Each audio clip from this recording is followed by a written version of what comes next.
የወንጌል ክፍልም በእኔ ስም ስላመናችሁ በሰው ፊት የተጠላችሁ ትሆናላችሁ የሚል የወንጌል ክፍል ነው።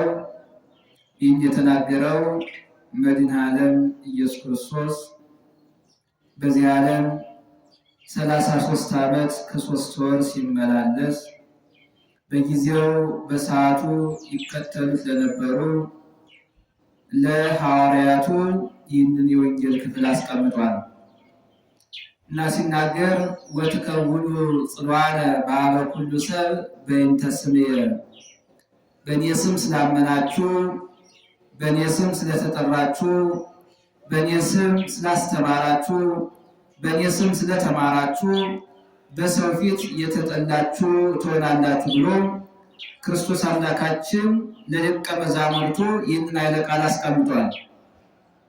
ይህንን ኃይለ ቃል ከማስቀመጡ በፊት ግን ክርስቶስ አምላካችን ለሐዋርያት ተስፋቸውን ነግሯል። መቼም ቤተ ክርስቲያን የሁላችንም ተስፋ ናት። ላዘኑት ተስፋ ቤተ ክርስቲያን ናት። ለተቸገሩት ተስፋ ቤተ ክርስቲያን ናት። ለወደቁት ተስፋ ቤተ ክርስቲያን ናት። ለሚያለቅሱትም ተስፋ ቤተ ክርስቲያን ናት። በጭንቅ ውስጥ ላሉ ተስፋ ቤተ ክርስቲያን ናት። ሰላም ላጡ ተስፋ ቤተ ክርስቲያን ናት እና ቤተ ክርስቲያን ስለ ሰላም ሁልጊዜ ትጸልያለች። ስለ ሰላም ሁልጊዜ ታስተምራለች። ስለ ሰላም ሁልጊዜ ክርስቶስ እንደሆነ አጥብቃ ትናገራለች እና ክርስቶስ አምላካችን ለሐዋርያቱ ይህንን ቃል ከመናገሩ በፊት ግን የተራራ ስብከት ተብሎ የሚነገረው መጀመሪያ ክርስቶስ አምላካችን ብዙ ሕዝብ ባየ ጊዜ ወደ ተራራ ወጥቶ ተቀመጠ። ከዚያም በኋላ እንደገና ደግሞ ደቀ መዛሙርቱ ተከትለው ሲወጡ በዚህ ሰዓት አፉን መክፈት ጀመረና እንዲህ አላቸው፣ ስለ መንግሥተ ሰማያት ብለው ራሳቸውን ድሃ የሚያደርጉ፣ ስለ መንግሥተ ሰማያት ብለው የዋሃን የሆኑ፣ ስለ መንግሥተ ሰማያት ብለው ራሳቸውን ድሃ የሚያደርጉ፣ ስለ መንግሥተ ሰማያት ብለው ራሳቸውን ምስኪን የሚያደርጉ ብፁዓን ናቸው፣ መንግሥተ ሰማያት የነሱ ናት እያለ እየነገራቸው ከመጣ በኋላ ሰውን ከሰው ጋር የሚያስታርቁ ብፁዓን እንዲሆኑ፣ በዚህ ዓለም ተርበው በዚያኛው የሚጠግቡ ብፁዓን እንዲሆኑ፣ በዚህ ዓለም መከራ ተቀብለው በዚያኛው ክብር የሚያገኙ ብፁዓን እንዲሆኑ ክርስቶስ አምላካችን እየነገራቸው ከመጣ በኋላ እንዲህ የሚል ቃል ነገራቸው። በእኔ ስም ስላመናችሁ በሰው ፊት ሁሉ የተጠላችሁ ትሆናላችሁ ማለት ነው። በማን ስም? በክርስቶስ ስም ስናመን ማለት ነው። ይህንን ከነገራቸው በኋላ ግን ሐዋርያት ተስፋ እንዳይቆርጡ እንዲህ የሚል ቃል ነገራቸው። ነገር ግን ይህንን ቃል ስለነገርኳችሁ አትደነቁ፣ ከእናንተ በፊት የነበሩ ነቢያት እንዲሁ ሆነዋልና ተሰደዋል፣ መከራ ተቀብለዋል፣ ታስረዋል፣ በሰይፍ ተቆርጠዋል፣ በድንጋይ ተወግረዋል፣ በእሳት ተቃጥለዋል፣ ሀገር ለቀው ተሰደዋልና ነገር ግን ከእናንተ በፊት የነበሩ ነቢያትን አስቡ አላቸው። ማንን አስቡ? ነቢያትን። አዎ አሁን ይህን ያነሳሁበት ርዕስ ዛሬ እናታችን ቅድስት አርሴማ ናት። እናታችን ቅድስት አርሴማን ስናይ ሐዋርያት የነቢያትን መከራ አስበው መከራ ተቀብለዋል። ሐዋርያት የነቢያትን ስደት አይተው ተሰደዋል።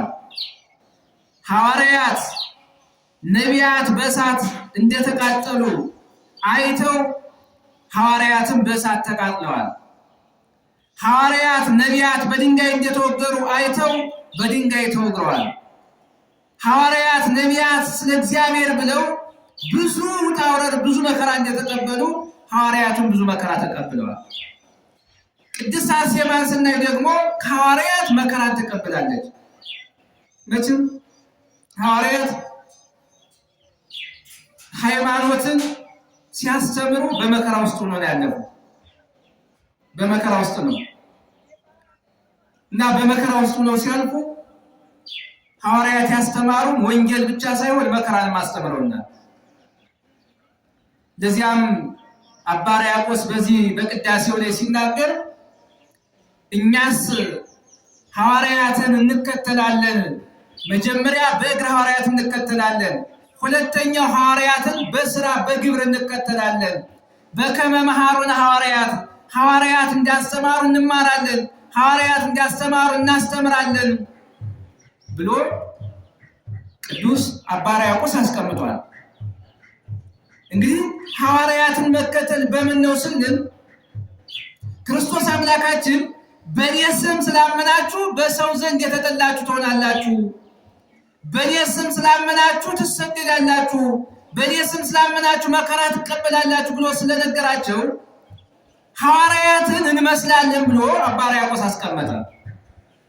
እንግዲህ ሐዋርያት ምንድን ነው? ሐዋርያትን የምንመስለው ቅዱስ ጳውሎስም ይህንን ሲናገር እንዲህ ይላል፣ ተመሰሉ ኪያየ በከመ አነ እትሜሰሎ ለክርስቶስ፣ እናንተን የምሰሉ እኔ ክርስቶስን እንደምመስለው ይላል። አሁን ቅዱስ ጳውሎስ ክርስቶስን በምን መሰለው ስንል በመከራ ነው። ክርስቶስ ለእኛ ብሎ መከራ ተቀበለ። ቅዱስ ጳውሎስ ለሃይማኖት ብሎ መከራ ተቀበለ። ክርስቶስ ለእኛ ብሎ ተሰቀለ። ቅዱስ ጳውሎስ ለሃይማኖት ብሎ በሰይፍ ተቆረጠ። ክርስቶስ ለእኛ ብሎ መራራ ሞት ጠጣ። ቅዱስ ጳውሎስ ለሃይማኖት ብሎ መራራ የሆነውን ሞት ተቀበለ። ስለዚህ ቅዱስ ጳውሎስ ክርስቶስን በመከራ መስሎታል። ቅዱስ ጳውሎስ ክርስቶስን በሞት መስሎታል። ቅዱስ ጳውሎስ ክርስቶስን በብዙ ውጣ ውረድ መስሎታል። ከዚያን ቅዱስ ጳውሎስ ምን አለ? እኔ ክርስቶስን እንደምመስል እናንተም እኔን ምሰሉ። ሐዋርያው ቅዱስ ጳውሎስ መከራ ተቀብሏል። እኛም መከራ መቀበል እንዳለብን። ሐዋርያው ቅዱስ ጳውሎስ ስለ ሃይማኖት ብሎ ተሰዷል። እኛም ስለ ሃይማኖታችን ብለን መሰደድ እንዳለብን። ሐዋርያው ቅዱስ ጳውሎስ ስለ ክርስቶስ ብሎ ተገርፏል። እኛም ስለ ክርስቶስ ለመገረፍ እንዳለብን። ሐዋርያው ቅዱስ ጳውሎስ በሰይፍ ተቆርጧል። እኛም መከራ ከባድ መከራ ቢመጣ ስለ ሃይማኖታችን መቀበል እንዳለብን ያስተምረናል። በዚህ በሮሜ መልእክቱ ምዕራፍ 8 ቁጥር 30 ጀምራችሁ እስከ 32 ገብታችሁ ስታነቡት እንዲህ የሚል ኃይለ ቃል አስቀምጧል ቅዱስ ጳውሎስ። ከክርስቶስ ፍቅር የሚለየን አለ ሰይፍ ነው? እሳት ነው? መከራ ነው? ወይንስ ጽኑ ከባድ የሆነ የሚያስጨንቅ መከራ ነው? ወይስ መራ? ወይስ መጠማት? ወይስ ስደት? ወይስ ሰይፉ ነው ብሎ ቅዱስ ጳውሎስ ያስቀምጣል። መቼም ሰው ጥሩ ዘመን በሆነበት ክርስቲያን ሆኖ መከራ ሲመጣ ከሸሸ ክርስቲያን አይደለም። ክርስትና ማለት በመከራም ጊዜ ክርስቶስን መከተል።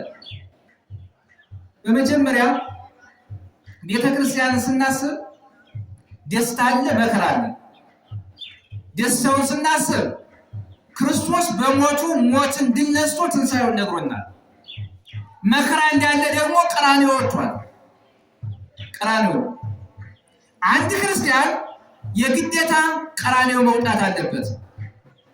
ቀራንዮ መውጣት አለበት ስል ደግሞ በአካል አይደለም፣ በመከራ ክርስቶስን መምሰል አለበት። ክርስቶስ መከራ መስቀል ተሸክሞ ቀራንዮ እንደወጣ እኛም ደግሞ መከራ መስቀሉን ተሸክመን ቀራንዮ መውጣት ያስፈልጋል። ለዚያም እኮ ነው ክርስቶስ አምላካችን ዘይጾረ መስቀለ ሞቴ እይህ ይጸመደኒ፣ መስቀሌን ተሸክሞ የማይከተለኝ ቢኖር የኔ ደቀ መዝሙር ሊሆን አይችልም፣ የኔ አገልጋይ ሊሆን አይችልም። ክርስቶስ አምላካችን መስቀል ተሸክመን መከተል እንዳለብን ነገረን። ቅድስት አርሴማ መከራ መስቀል ተሸክማ ክርስቶስን ተከተለች። ያ የወጣትነት ጊዜዋ ሳይሰራት እንዲሁም ታሪኩ ሲናገር መልከ መልካም ደም ግባት ያላት ሴት እንደሆነች፣ አርማንያ በምትባል ሀገር እንደሷ ያለ ቆንጆ የለም ተብሎ የምትደነቅ ሴት፣ ነገር ግን ለቅድስት አርሴማ ይሄ በላይ የሚታየው ውበቷ አልሳባትም። ይሄ በላይ የሚታየው ውበቷ ከሃይማኖቷ አላራቃትም፣ ከክርስቶስ ፍቅር አለያትም። አሁን ብዙ ስናስብ ብዙ ሰው በመልኩ ወርቋል፣ በውበቱ ሃይማኖቱን ክዷል፣ በውበቱ ከክርስቶስ ፍቅር ተለይቷል። ውበት ከክርስቶስ ፍቅር ሊለየን አይገባም። ይሄ በላይ ያለው ውበት እኮ የትናንት ነው ቁንጅናችን በእርጅና ይሸበሸባል። የትናንት ነው መልካም ውበታችን በህመም ይቀየራል። ስንቶች መልካቸው እንደ ገሌን የሚመስል የለም ተብለው የሚደነቁ መልካም የተባሉ ሰዎች ዛሬ እኮ ያ መልካቸው ጠፍቶ ሰው ሁሉ ይጸየፋቸዋል። እውነት ልንገራችሁ፣ ቅድስት አርሴማ በዚህ በሚያልፈው በሚታየው እርጅና በሚያሳልፈው ደዌ በሚያሳልፈው በዚህ ውበቷ አልኮራችም። ይህን ውበቷ ለዝሙት አልጋበዘችውም። ይህን ውበቷ ለኃጢአት አሳልፋ አልሰጠችውም። ንጉሱ ድርጣድስ በእሷ ውበት ተነድፎ ለማግባት አሰበ። እሷ ግን እንዳለች እኔ እንዳንተ ላለ ለረከሰ ጣዖት ለሚያመልክ ጣዖት አምላኪ ለሆነ ስልጣነ አምላክ ለሆነብህ በንግስና ለምትኮራ ለምትታበይ እግዚአብሔርን ለማታውቅ እግዚአብሔር አልመረጠኝም። እኔ እጮኛነቴ ለክርስቶስ ነው አለች። እጮኛነቴ ለክርስቶስ ነው። ቅዱስ ጳውሎስ እንዲህ ይላል፣ እናንተን ንጹሕ ድንግል ለሆነው ለአንድ ለክርስቶስ አጭቻችኋል ይላል። እኛ ሁላችን የክርስቶስ እጮኞች ነን። የክርስቶስ እጮኞች ነን ደግሞ ስንል የመንግስተ ሰማያት ተስፈኞች። የመንግስተ ሰማያት እጮኛ ማለት ተጠባባቂ፣ የመንግስተ ሰማያት ተጠባባቂ እጮኛ ማለት የክብር ወራሽ፣ የመንግስተ ሰማያት ወራሽ መሆናችን ቅዱስ ጳውሎስ አስቀምጦታል። ቅድስት አርሴማ የንጉሱ ስልጣን አላጓጓትም። የንጉሱን ስልጣን ናቀች። ንጉሱን አይደለም የናቀችው፣ ስልጣኑን አይደለም የናቀችው። ንጉሱ የሚሰራውና የሚያመልከው አምልኮት ከእግዚአብሔር የተለየ ነው። ነቢየ እግዚአብሔር ልበ አምላክ ዳዊት ይህንን ሲናገር ጣዖት ስለሚያመልኩ ጣዖት አምላኪ ስለሆኑ እንዲህ ይላል፣ ጆሮ እያላቸው የማይሰሙ፣ እጅ እያላቸው የማይዳሰሱ፣ እግር እያላቸው የማይሄዱ፣ አፍንጫ እያላቸው የማያሸቱ፣ አፍ እያላቸው የማይናገሩ እነሱ የተረገሙ ይሁኑ። ከዚያን አለና እለገብርዎሙ ከማሆሙ እንኳን ጣዖታቱ ይቁርና እነሱን የሰሩ ልክ እንደ ጣዖቱ ይጥፉ ይላል። ቅድስት አርሴማ ንጉሱን ድርጣድስን ጠላችው። ጣዖትን የሚያመልክ እግዚአብሔርን አያመልክም። ለእግዚአብሔር አይታዘዝም፣ ለጣዖት ነው የሚታዘዘው። ለእግዚአብሔር አይሰግድም፣ ለጣዖት ነው የሚሰግደው። ስለዚህ እሷ እኔ ጮኛነቴ ለክርስቶስ ነው፣ ይህ የምታየው ውበቴ ይጠፋል፣ ከንቱ ነው፣ ደምግባት ከንቱ ነው። የሰው ልጅ ውበት እንደ ጥቅምት አበባ ነው። የጥቅምት አበባ ይረግፋል፣ የሰው ልጅ ውበትም ይረግፋል። ቁንጅናም ያልፋል፣ ውበት ያልፋል፣ ስልጣንም ያልፋል፣ የማያልፍ እግዚአብሔር ብቻ ነው አለች። ይህን ነው ማሰብ ያለብን ወገኖቼ። ስልጣንም ሆነ ስልጣን ይጠፋል፣ ውበትም ሆነ ውበት ይጠፋል። ይሄ በሰዎች ፊት የምንታወቀው የምንወደሰው የምንሞገሰው ሰዎች ከፍ ከፍ የሚያደርጉን ይሄ ሁሉ ይጠፋል። የማይጠፋ ግን ሃይማኖትና መንግስተ ሰማያት ብቻ። ቅድስት አርሴማ ለሚጠፋው ዓለም አልጓጓችም። ቅዱስ ዮሐንስም ሲናገር ወንድሞቼ ሆይ ይህንን ዓለም አትውደዱ፣ ዓለሙ ኃላፊ ነው፣ ዓለሙ ጠፊ ነው፣ ሁሉም ነገር ያልፋል። አያችሁ፣ ሁሉም ነገር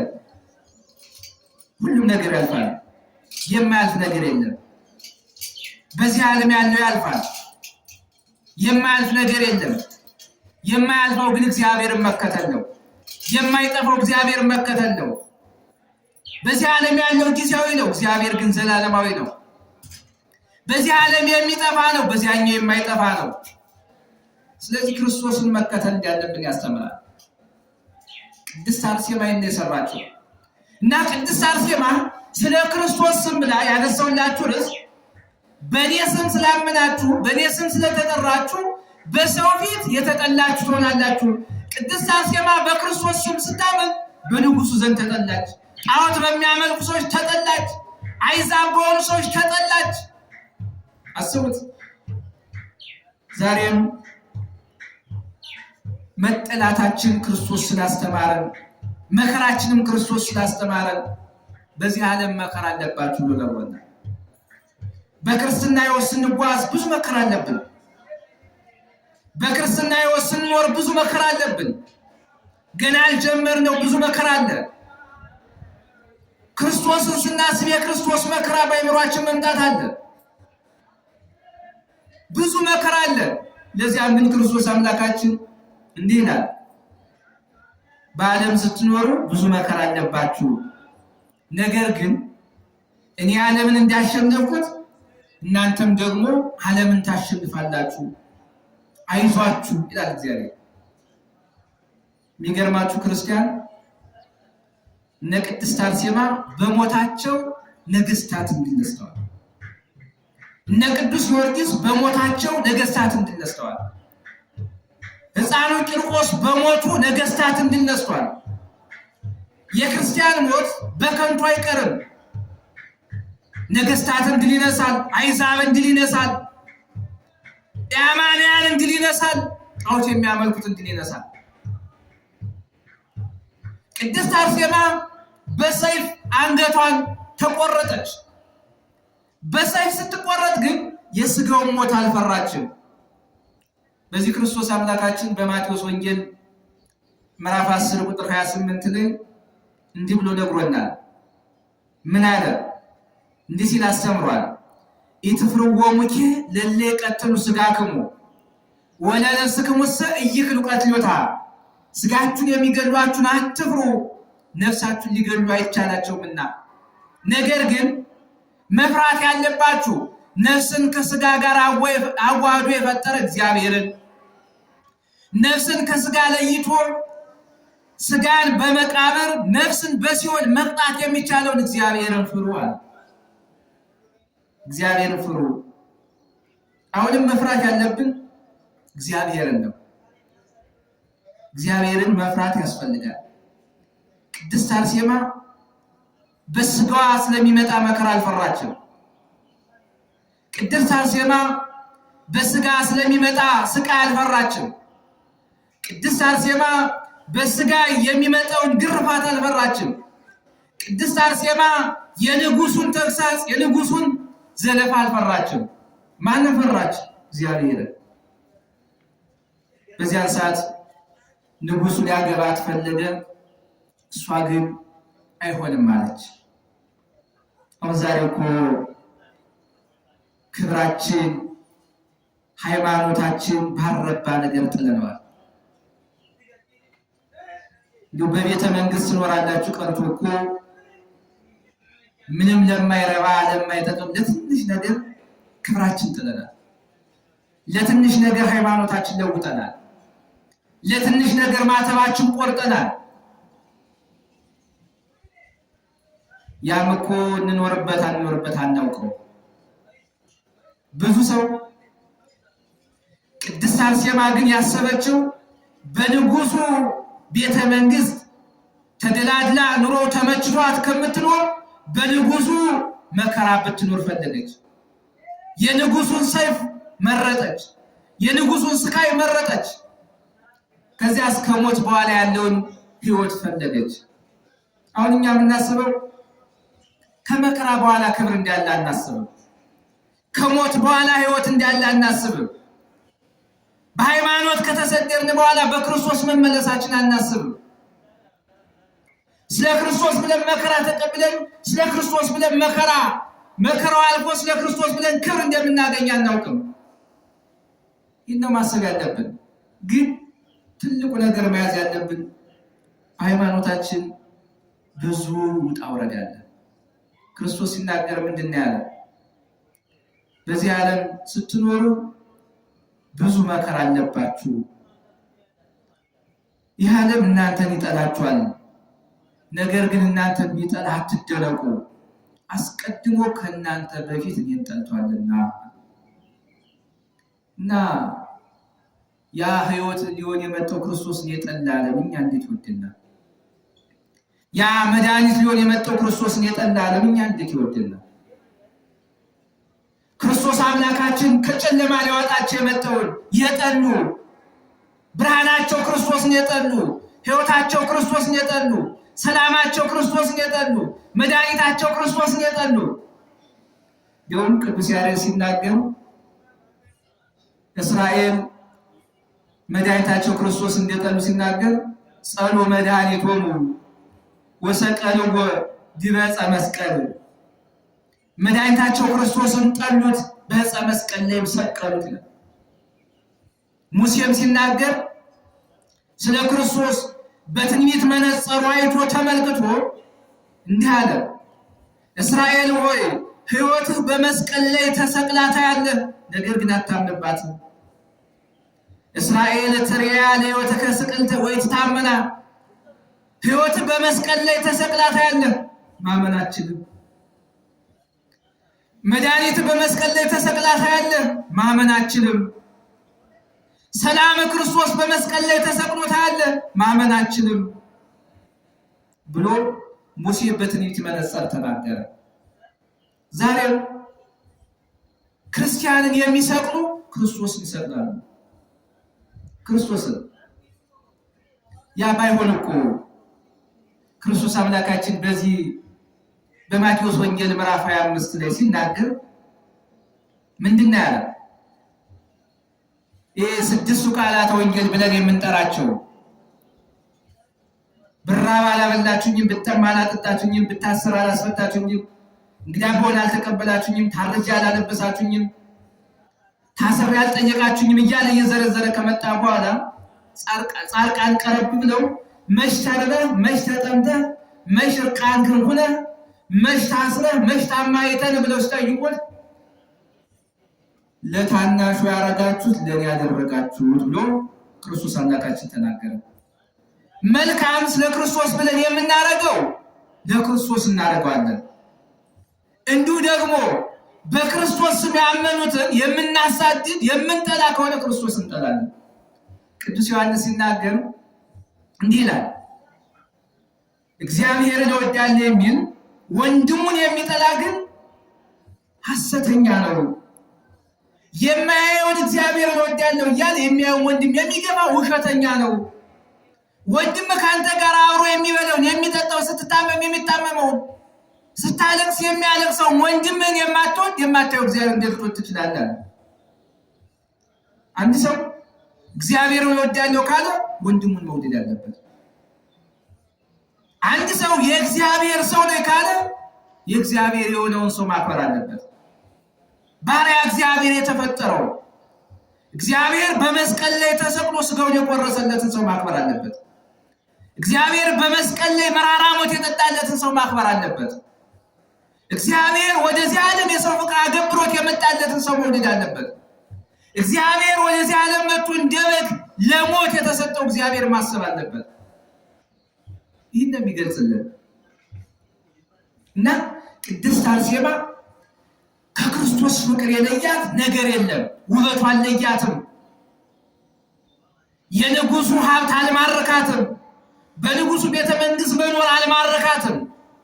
ንጉሱን ማግባት አልማረካትም። እሷ የማረካት ከእግዚአብሔር ቤት መኖር፣ እሷ የማረካት ከክርስቶስ ፍቅር አለመለየት፣ እሷ ከእግዚአብሔር ጋር መኖር ነው።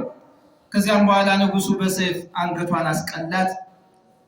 በሰይፍ አንገቷ ሲቀላ ግን የሚገርማችሁ ነገር እግዚአብሔር አምላክ ደግሞ ሞቷን ሕይወት አድርጎ ለክብር ለመንግስተ ሰማያት አበቃት እና ቅድስት አርሴማ በሚጠፋ ስጋ የማይጠፋ ታሪክ፣ በሚያልፍ መከራ የማያልፍ ክብር፣ በጊዜያዊ መከራ ዘላለማዊ ክብር አገኘች እና በክርስቶስ ስም መከራ እንዳለብን ከቅድስት አርሴማ መማር አስፈላጊ ነውና፣ ስለዚህ ቅድስት አርሴማ መከራውን ተቋቁማ መከራውን አልፋ የእግዚአብሔር መንግስት ክርስቶስ አምላካችንም በዮሐንስ ላይ አድሮ በራእዩ ምዕራፍ 2 ቁጥር 10 ላይ ሲናገር ኩን መሃይምነ እስከ ለሞት ወወከ አክሊለ መንግሥተ ሰማያት፣ እስከ ሞት ድረስ የታመንከውን የሕይወትን አክሊል እሰጥሃለሁ ብሎ እንደተናገረው እስከ ሞት ድረስ ታምና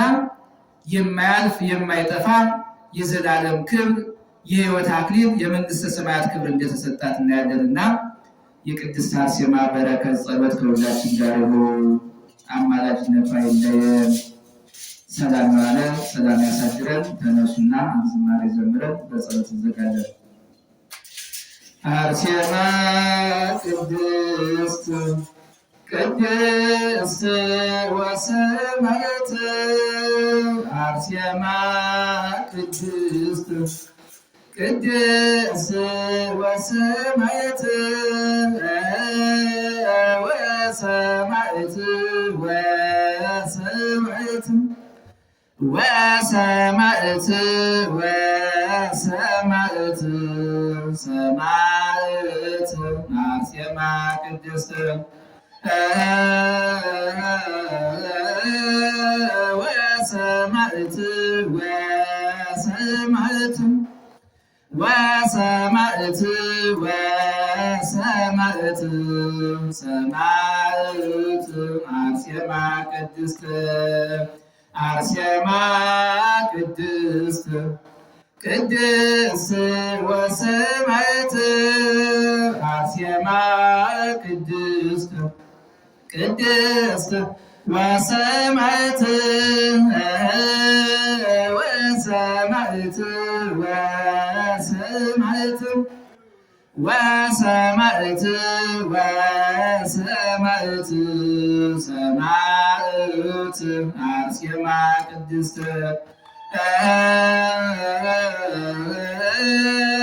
ወሰማዕት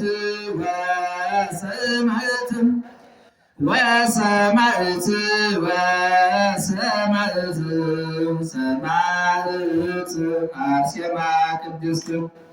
አሜን። አምላካችን እግዚአብሔር ዝማሬያችን ይቀበልልን፣ ጸሎታችን ይቀበልልን።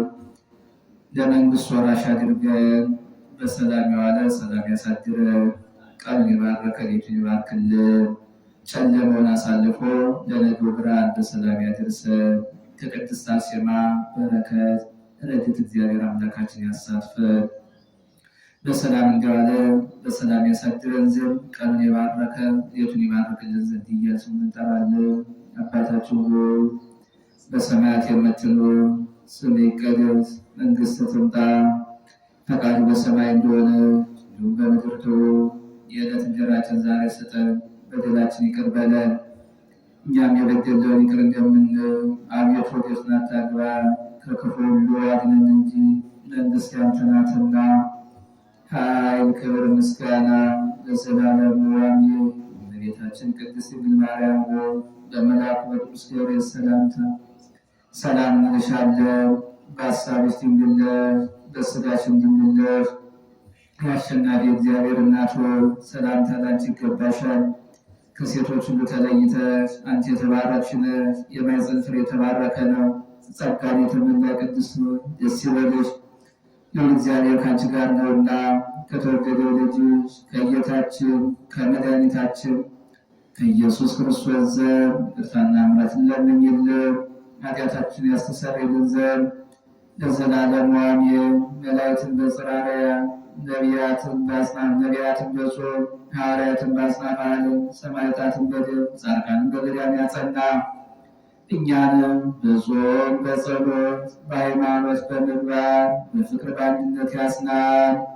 የድንግል ማርያም አማላጅነት፣ የቅዱስ ሚካኤል ጠባቂነት፣ የቅዱስ ገብርኤል አብሳሪነት፣ የቅድስት አርሴማ መልጃ ጸሎት፣ የቅዱሳን ጸሎት ከሁላችን ጋር ይሁን። ሰላም ግቡ፣ ሰላም እደሩ። የነገ ሰዎች ይበለን።